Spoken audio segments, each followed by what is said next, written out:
आप सभी का स्वागत, बंदन, अभिनंदन। उम्मीद करता हूं आप सब बढ़िया होंगे, आपकी तैयारी बेहतर चल रही होगी।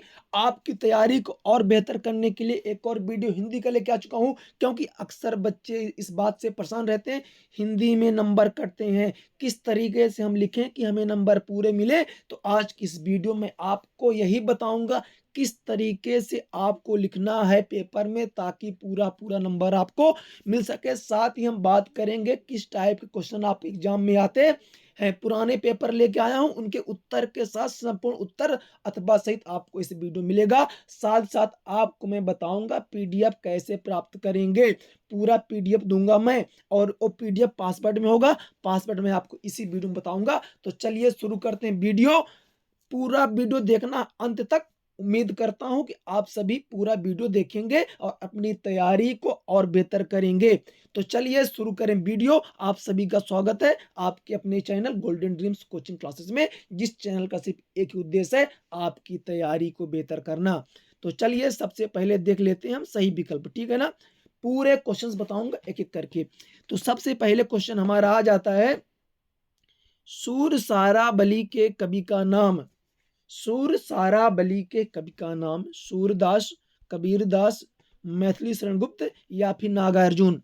आपको सही उत्तर बताना है, कमेंट करना है। तो इसका सही उत्तर हो जाएगा आपका सूरदास हो जाएगा। क्या हो जाएगा आपका?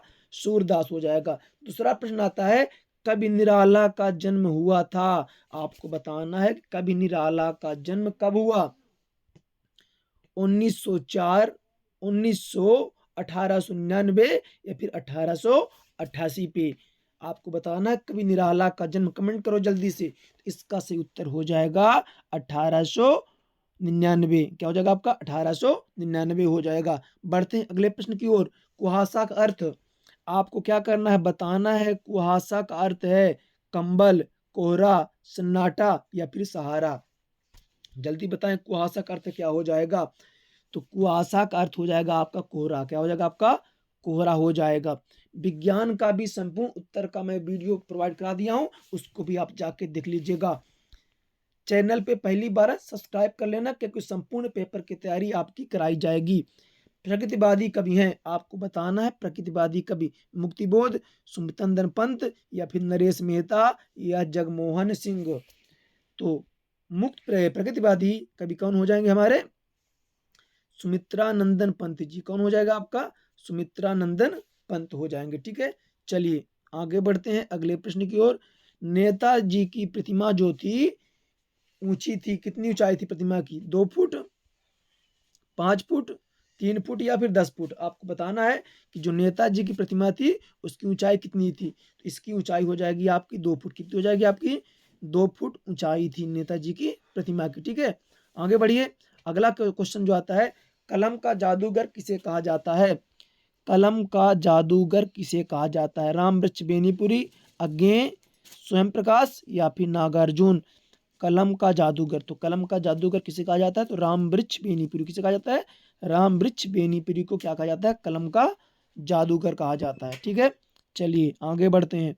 आता हमारा रिक्त स्थान की पूर्ति कीजिए।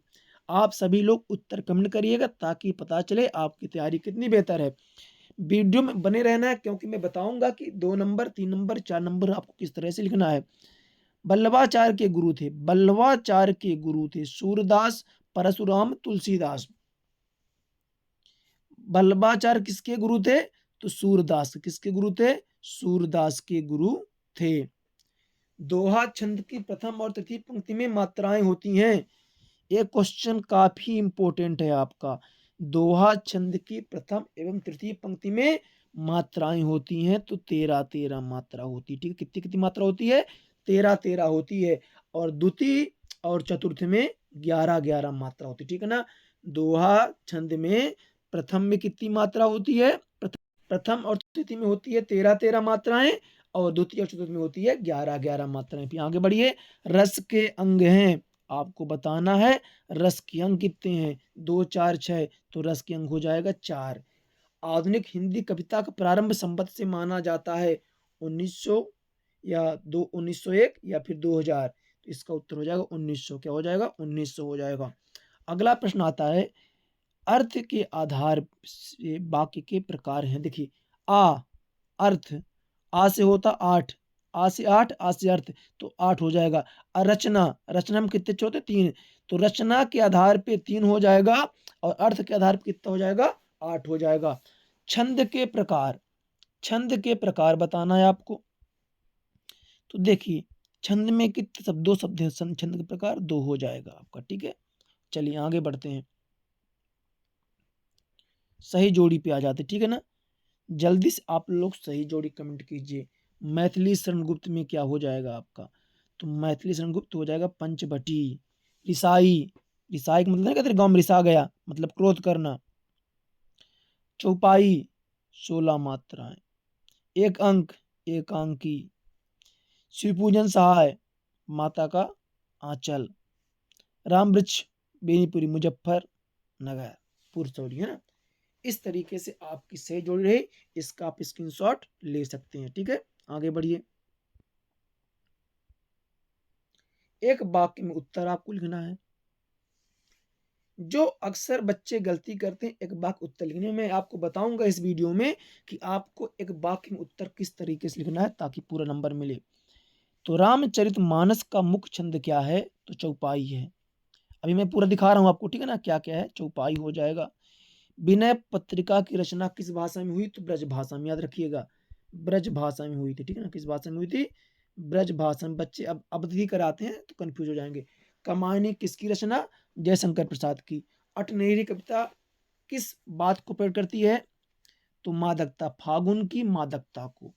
कवि नागार्जुन का मूल नाम क्या था, तो वैद्यनाथ मिश्र था। निराला रचनावली में कितने खंड है, 8 खंड है। अब चलिए मैं बताता हूँ इसको आपको किस तरीके से लिखना है, ठीक है। देखिए आपको इस तरीके से पूरा एक वाक्य में उत्तर लिखना है, ठीक है ना। देखिएगा इस तरीके से आप पूरे प्रश्न को उत्तर लिखेंगे बढ़िया से, ताकि आपको पूरा, हमारा एक उद्देश्य है आपको संपूर्ण जानकारी देना।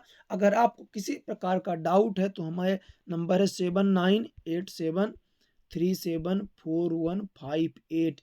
इसमें आप क्या करिएगा, व्हाट्सअप कर दीजिएगा अपना डाउट, तो हम आपके डाउट को दूर कर देंगे, ठीक है ना। चलिए अब बढ़ते हैं अगले प्रश्न की ओर, सत्य सत्य में आ जाते हैं। श्री कृष्ण ने गोपियों को समझाने उद्धव को भेजा था, सत्य हो जाएगा, सही बात है, उद्धव को भेजा था, सत्य। बिस्मिल्लाह का हिंदू मुस्लिम एकता समर्थक थे, भी आपका सत्य हो जाएगा। पर्वती सुंदरता मन को नहीं भाती है, असत्य हो जाएगा, भाती है। संस्मरण में कल्पना तत्व की प्रधानता होती है, असत्य हो जाएगा। हिंदी का प्रथम उपन्यास परीक्षा गुरु को माना जाता है।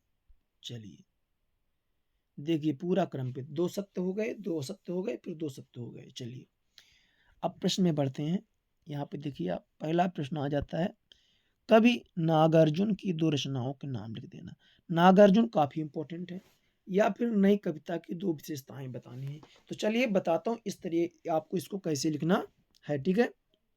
आप यहाँ पे लिख देना 2 रचनाएं, ठीक है। युगधारा, सतरंगे पंखों वाली, या फिर आप कोई भी 2 कविताएं लिख सकते हैं, ठीक है ना। फिर नई कविता की विशेषताएं, तो प्रयोग में नवीनता, अनुभूतियों का वास्तविक चित्रण, ठीक है।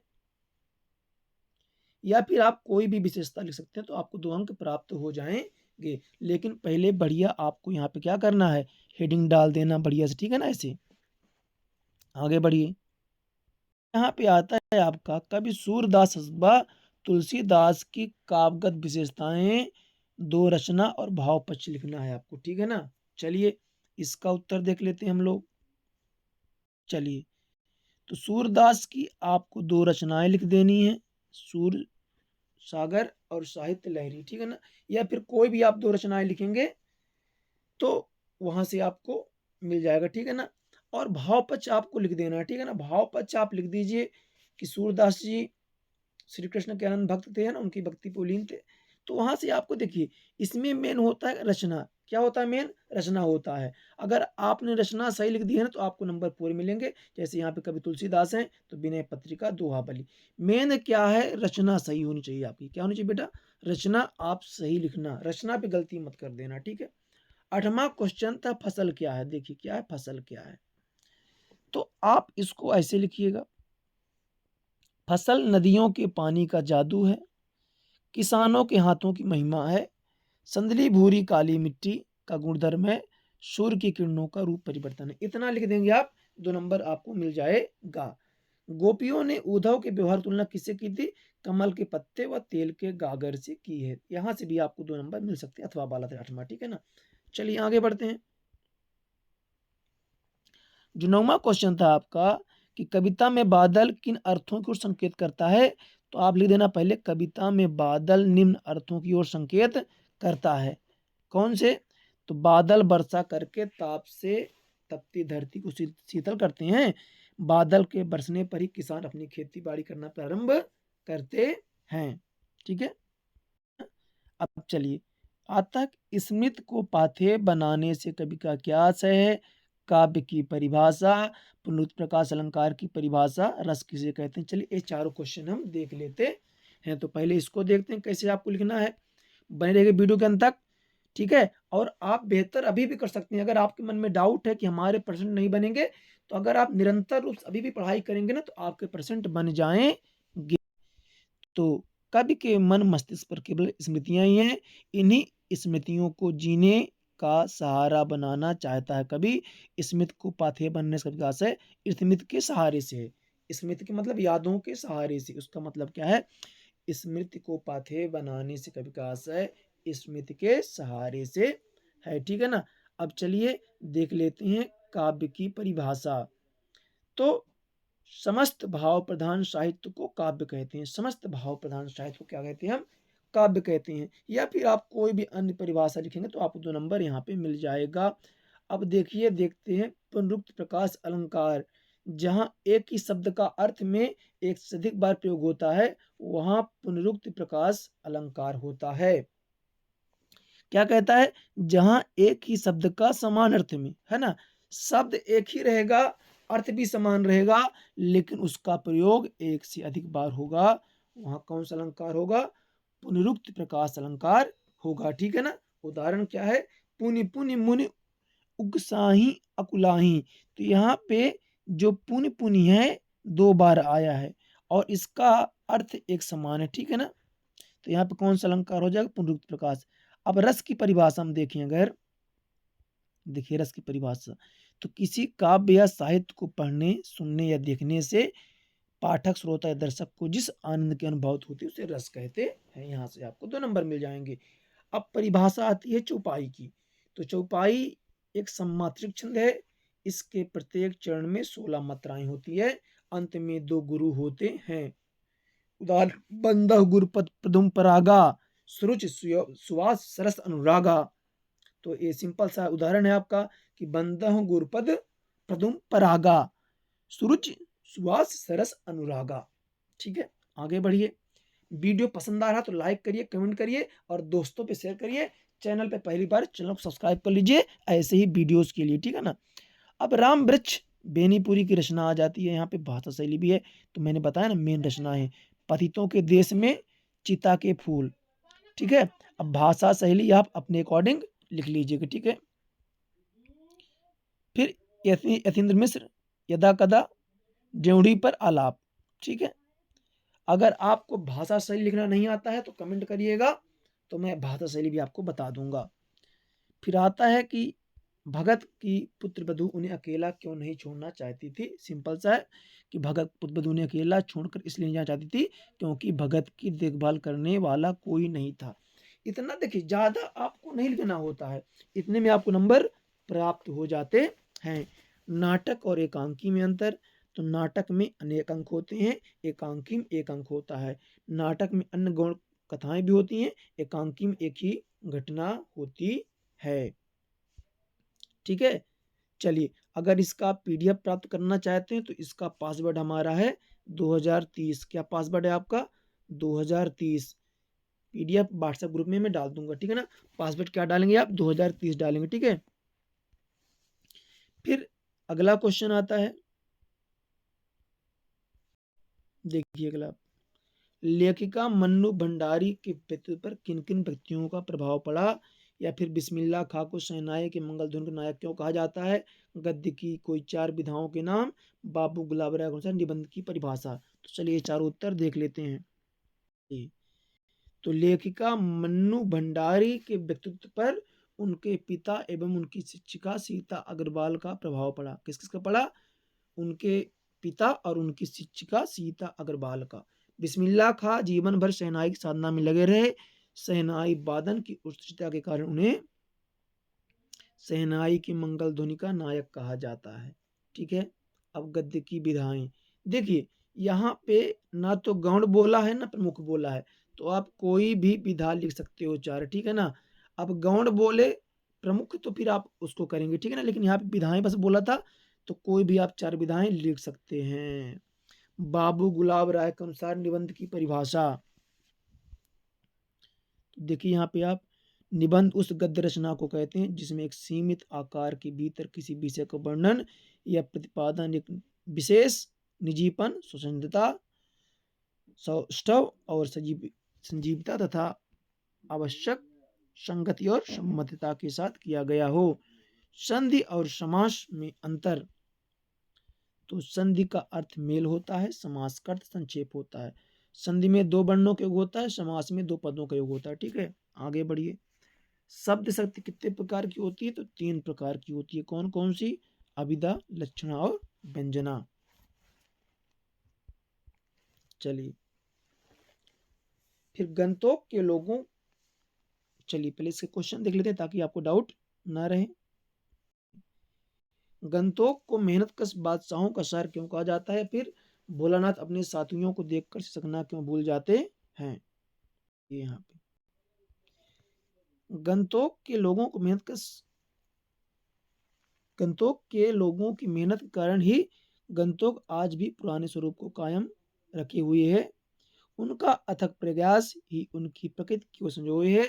यहाँ के लोगों ने अनेक कठिनाई के बावजूद भी इसे खूबसूरत बना लिया है, इसलिए क्या इसे मेहनत कश बादशाहों का शहर कहा। भोलानाथ अपने पिता की गोद में सिसक रहा था। जब वह अपने साथी बच्चों को खेलता देखता है तो उसका मन खेलने के लिए लालायित हो जाता है। ऐसे सिसकना बंद करके खेलने के लिए पिता की गोद से उतर जाता है। ठीक है, बड़े 18 नंबर प्रश्न की। चलिए, आता है पद्यांश की सर्वप्रथम व्याख्या कीजिए। 18 नंबर है। अट नहीं रही है आभा फागुन की, तन सट नहीं रही है, कहीं सांस लेते हो, घर घर भर देते हो, उड़ने को नभ में तुम पर कर देते हो, आंख हटाता हूं तो हट नहीं रही है। ठीक है ना, या फिर यहाँ पे अथवा दिया है। ठीक है, ध्यान से देखिएगा। फिर इसके बाद 19 नंबर आ जाता है, इसके मैं उत्तर बताने वाला हूँ, आपको परेशान नहीं होना। ठीक है, चलिए देखते हैं इसको। ठीक है, फिर इसके बाद आ जाता है आपका गद्यांश, फिर अनुशासन वाला आ जाता है आपका। ठीक है, फिर अपठित गद्यांश आ जाता है आपका, यहाँ पे देख सकते हैं अपठित गद्यांश है। तो चलिए इसके उत्तर देख लेते हैं अपठित गद्यांश के, है ना। चलिए आप, तो यहाँ पे हो गया अपठित गद्यांश आपका। ठीक है ना, 21 नंबर का ऊपर वाला। अथवा देखिए, जब आप लोग पद्यांश लिखें, ठीक है ना, पद्यांश या आप गद्यांश लिख रहे हैं, उसकी व्याख्या कर रहे हैं, वो आपको PDF में मिल जाएगा व्हाट्सएप ग्रुप पे, परेशान नहीं होना है। तो देखिए, जब पद्यांश का मेन होता है आपका संदर्भ, क्या होता है? संदर्भ होता है। तो जैसे यहाँ देखिए, प्रस्तुत गद्यांश हमारे पाठ्यपुस्तक के भाग 2 संकेत से लिया गया, इसके लेखक ये हैं। ठीक है, फिर प्रसंग में आपको इतना लिख देना है। ठीक है ना, फिर व्याख्या और विशेष लिखना, क्या करना है आपको? व्याख्या और विशेष लिखना है। आप उतार दो पूरा, नंबर आपको पूरे मिल जाएंगे। ठीक है ना, देखिए आप, तो मैं बताऊं कि नंबर कैसे मिलते हैं आपको। देखिए, एक नंबर आपको यहाँ से मिलेगा संदर्भ लिखने पे, एक नंबर मिल जाएगा, एक नंबर मिलेगा प्रसंग लिखने पे, और एक नंबर मिलेगा आपको व्याख्या करने पे। तो संदर्भ और प्रसंग अच्छे से लिख दीजिए, व्याख्या नंबर आपको मिल ही जाएगा। ठीक है, फिर 22 में आपका आवेदन है। ठीक है ना, तो एक नंबर किस में मिल जाता है आपका? सेवा में श्रीमान पर जो प्रधानाचार्य महोदय है वहां से एक नंबर, और 3 नंबर कहाँ मिल जाता है आपका? जो आप नीचे लिखते। ठीक है ना, चलिए अब बढ़ते हैं 2023 को और आ जाते हैं। पूरा वीडियो देखना है ध्यान से आप लोग को, है ना, तभी आपकी तैयारी बेहतर हो पाएगी और आपका रिवीजन भी हो जाएगा। ठीक है, आपका फायदा होगा यहाँ से। फिर आता है आपका रीति काल के कवि थे भूषण जयशंकर प्रसाद जगमोहन अज्ञे। आपको बताना रीत काल के कवि तो भूषण हो जाएगा। ठीक है आपका। तुलसीदास की रचना है सूरसागर, झरना, गीतिका। सूरसागर तो सूरदास की हो गई, झरना किसका हो गया, जयशंकर प्रसाद का हो गया। तो विनय पत्रिका क्या हो जाएगा, विनय पत्रिका रचना किसकी हो जाएगी, तुलसीदास की हो जाएगी। 10वें रस का नाम, तो श्रृंगार, वीर, भयानक, बत्सल, तो बत्सल हो जाएगा। ठीक ना। 10वां रस क्या है, बत्सल है। सभी रसों के नाम याद कर लेना, पेपर में आता है। बाल गोविंद भगत साहब मानते थे सूरदास, तुलसीदास, नागार्जुन या फिर कबीर। आप लोग उत्तर भी कमेंट करिए, तो किसको मानते थे, कबीर दास को मानते थे। वह धीरे धीरे चलने लगा, इसमें क्रिया विशेषण का भेद है, रीतिवाचक, है ना। धीरे धीरे, जल्दी जल्दी, तो यहाँ पे क्या आता है, रीतिवाचक। यानी जब तरीका आ जाए तो वहां पे क्या होगा, रीतिवाचक होगा। समय आए तो कालवाचक हो जाएगा, आज कल परसों नरसों। स्थानवाचक, यहाँ वहाँ जहाँ तहाँ। परिमाणवाचक, जब संख्या आ जाए, 2 3 या थोड़ा बहुत, यहाँ परिमाण हो जाएगा। बालक, तारकेश्वर नाथ को उसके पिता टीका लगाते थे, किसका टीका लगाते थे, चंदन का, रोली का, बबूत का, कुमकुम का। तो क्या हो जाएगा आपका, बबूत। क्या हो जाएगा आपका, बबूत हो जाएगा। ठीक है, बबूत का, है ना। चलिए, तो अब आ जाते हैं रिक्त स्थान की पूर्ति की। जब बेहतरीन तरीके से आपको तैयारी करना है, देखिए क्वेश्चन 22 23 में भी आया था, 24 में भी आ गया भैया। मतलब सूरदास के गुरु थे कौन थे, बल्लभाचार्य थे। कौन थे, बल्लभाचार्य थे। चौपाई की प्रत्येक पंक्ति में मात्राएं होती हैं, तो 16 मात्रा कितनी होती है, 16 मात्रा। सभी लोग उत्तर कमेंट करिएगा भैया। फिर चौपाई, है ना। प्रबंध काव्य के भेद होते हैं, प्रबंध काव्य के कितने भेद होते हैं, तो 2 होता है। कितना होता है, 2। प्रतिभा बनाने वाले का नाम था तो मोतीलाल। क्या नाम था, मोतीलाल था। संधि के भेद होते हैं, संधि के 3 भेद होते हैं। हिमालय की तीसरी सबसे बड़ी चोटी कौन सी है, तीसरी बताना है आपको, तो कंचनजंगा। क्या हो जाएगी आपकी, कंचनजंगा हो जाएगी। आगे बढ़िए, अब आ जाते हैं सही जोड़ी पे। ठीक है, सही जोड़ी देख लीजिए जल्दी से आप लोग। अब कामायनी किसकी रचना है, तो कामायनी हो जाएगा आपका जयशंकर प्रसाद। मानवीय क्रियाओं का आरोप, तो भैया मानवीकरण, अलंकार। गद्य की प्रमुख विधाएं, तो निबंध गद्य की प्रमुख विधा हो जाएगी। लखनवी अंदाज, यशपाल। अंधे की लाठी, एकमात्र सहारा। मैं क्यों लिखता हूं, तो अगे। ठीक है, चलो भैया आगे बढ़ो। देखिए, ये चीजें आपकी गाइड में दी होंगी, लेकिन आप पढ़ेंगे नहीं। अगर आप वीडियो देखते हैं, बार बार सुनते हैं, चीजें आपको याद होती हैं। ठीक है ना, चीजें आप क्या हो जाती हैं, याद हो जाती हैं। तो आगे बढ़िए, पहला आता है यहाँ पे। अब एक वाक्य, कवि निराला ने बादलों की तुलना किससे की है। कवि निराला जो थे, तो बादलों की तुलना किससे की, काले घुंघराले बालों से की है। किससे की है, काले घुंघराले बालों से। रस के कितने अंग, 4 अंग होते हैं। गद्य की 3 गुण विधाओं के नाम, जीवनी, आत्मकथा, संस्मरण। समास के भेद 6 होते हैं। एक अनार्षव, बीमार का अर्थ है चीज कम और चाहने वाले बहुत। भोलेनाथ के पिता गंगा में आटे कितनी गोलियां प्रवाहित करते थे, तो 500। ठीक है, चलिए बताता हूँ इसको लिखना कैसे है आपको ना। ऐसे मत लिख देना जैसे मैं बोल दिया, ऐसे लिखना। ठीक है ना बेटा, आप लोग कैसे लिखोगे, ऐसे लिखोगे। एक वाक्य में पूरा पूरा ऐसे लिखना आपको, है ना। चलिए आगे बढ़ते हैं। चलिए, सत्य सत्य देखना। मुख्य गायक के स्वर चट्टान जैसे भारी और गंभीर थे, सत्य हो जाएगा। दोहा एक सम्मात्रिक छंद है, असत्य हो जाएगा। अर्ध सम्मात्रिक है। आदमी ने पहले आग का आविष्कार किया था, सत्य हो जाएगा। जो जीता ना जा सके उसे अजय कहते हैं, सत्य हो जाएगा। प्रेम भील की घुमाने से पाप नहीं धुलते, प्रेम भील को घुमाने से, सत्य हो जाएगा। पचमा असत्य हो जाएगा, सॉरी। फिर आगे आते हैं छठवां, हिरोशिमा में परमाणु बम गिरा था, असत्य हो जाएगा। अणु बम गिरा था, क्या गिरा था, अणु बम गिरा था। चलिए, एक क्वेश्चन देख लेते हैं, फिर मैं इसके उत्तर आपको एक एक करके दिखा देता हूं किस तरीके से आपको लिखना है, ठीक है ना। क्वेश्चन आप पहले देख लीजिए, फिर हम उत्तर भी यहाँ पे देख लेंगे एक एक करके पूरा, ठीक है। चलिए,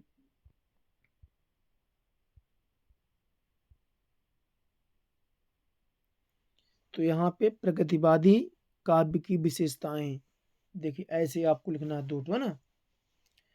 शोषकों के प्रति विद्रोह और शोषितों से सहानुभूति की भावना थी।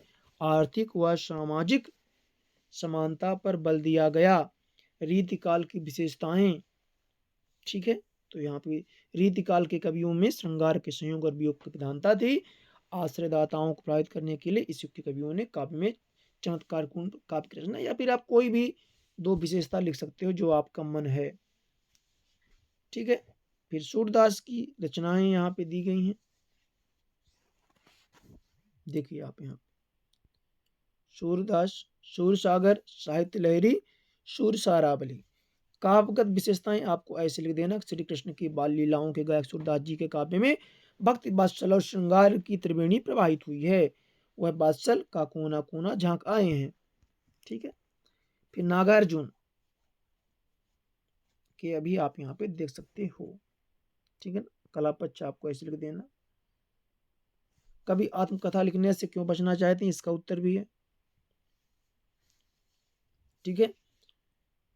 तो यहाँ से आप देख सकते हैं संपूर्ण उत्तर इस तरीके से आपको लिखने हैं। मैंने इसका पासवर्ड बता दिया है कि पासवर्ड क्या 2030 है। क्या पासवर्ड इसका 2030। चलिए, पूरे आप क्वेश्चन यहाँ पे उत्तर देख लीजिए ना। यहाँ पे सारे उत्तर हमने प्रोवाइड करा दिए हैं आपके लिए। सारे विषय के क्वेश्चंस आपको प्रोवाइड करा जा रहे हैं, बस आपको पढ़ना है, ठीक है ना। चलिए,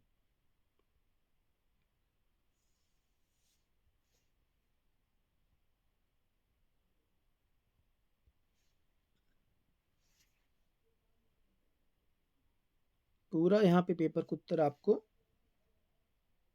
ठीक है।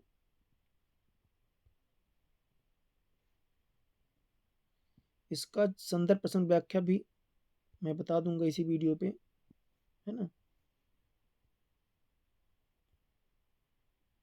अपडेट गद्यांश आप देख लीजिए।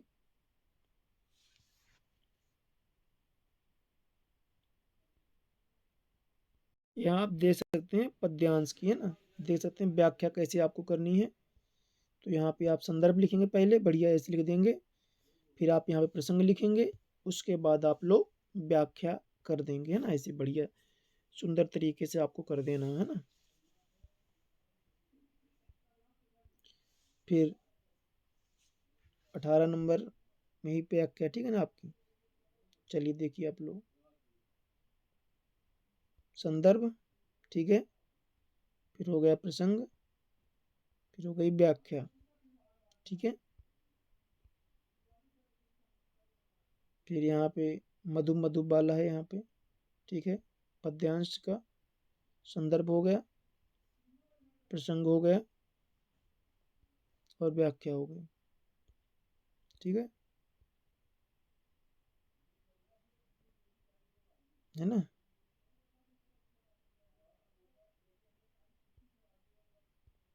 चलिए, सारे उत्तर हम आपको प्रोवाइड यहाँ पे करा रहे हैं, सब कुछ। तो चैनल को आप सब्सक्राइब कर लीजिए ऐसे वीडियो के लिए, और दोस्तों में शेयर करिएगा, व्हाट्सएप ग्रुप ज्वाइन कर लीजिएगा, है ना। कब वीडियो कैसा लगा कमेंट करिएगा, तैयारी को बेहतर करते रहिएगा।